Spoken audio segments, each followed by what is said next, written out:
We've all heard them, right? The stories of success, the books, the podcasts, the step-by-step guides. But what if the very foundation of all that advice is, well, kind of flawed? In this explainer, we're going to unpack the hidden role of luck and why just copying someone's system is often a recipe for failure.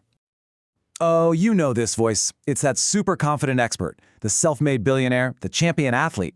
They get up on a stage and tell you with absolute certainty that their unique method, their rigorous system, is the secret to everything they've achieved.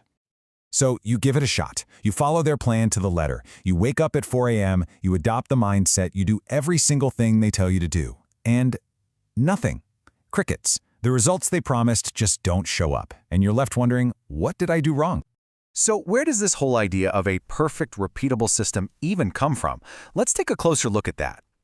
Imagine you get to sit down with one of them, a top CEO, a Wall Street genius, or a world-class athlete, someone who is at the absolute peak of their game. And when you ask them how they did it, they don't just give you a few tips. No, they lay out a super detailed, step-by-step process. They are 100% convinced that this system is their secret sauce, the formula for their incredible success. Which brings us right back to our big question. If their system is so amazing, why does it completely fall apart when you or I try to do it? The problem isn't your effort. It's that the system itself is kind of an illusion. And the answer lies in this really powerful psychological bias. It's known as the illusion of control. Okay, this right here, this is the big aha moment. The illusion of control is basically our brain's tendency to believe we have way more influence over things than we actually do. For successful people, it means they often look back and chalk up results that were heavily influenced by luck purely to their own skill and genius. And this bias goes into overdrive in fields where luck plays a massive role. Think about startup success, stock market wins, even breaking into creative fields.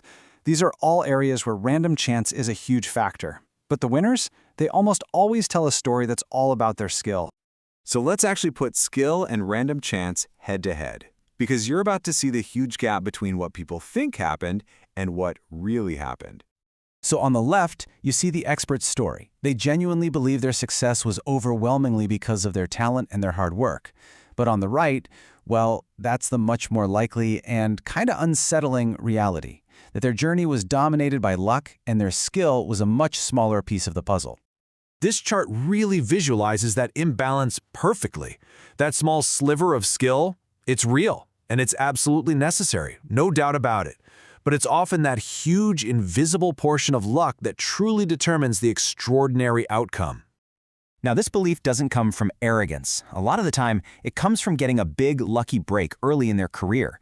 That early win validates their process, and from that point on, every success is seen as more proof of their system, while the initial role of chance gets completely forgotten. So here's the bottom line. When they sell you their rigid system, they're really selling you a lottery ticket. They're packaging a process that, statistically, might only work for that one person in 10,000. The one person who happens to get the exact same lucky breaks they did. So if just copying a system is a bad idea, what's the alternative? This brings us to a much smarter approach. It's about rethinking success itself. This isn't about giving up or saying that hard work doesn't matter. It absolutely does. This is about being smarter in how you learn from others and how you approach your own goals. So instead of copying someone's morning routine, look for the underlying principle. Was it about discipline, focus, strategy? Then you gotta play detective. Where did luck show up in their story? A key investor, a market trend nobody predicted? The goal is to separate the timeless principles you can actually adapt from the specific random events you just can't. And this is really the core takeaway. Success stories are cleaned up. They are edited to be these inspiring narratives of skill conquering all. But reality is messier, it's more chaotic, and it's far more influenced by chance. Acknowledging this randomness isn't pessimistic, it's a strategic advantage. So I'll leave you with this question. The next time an expert presents their foolproof system, don't just ask, what did you do? Ask, where did you get lucky? And even more importantly, what are the universal principles here versus the random events I can't replicate? Because that critical shift in perspective, that might just be the most valuable system of all.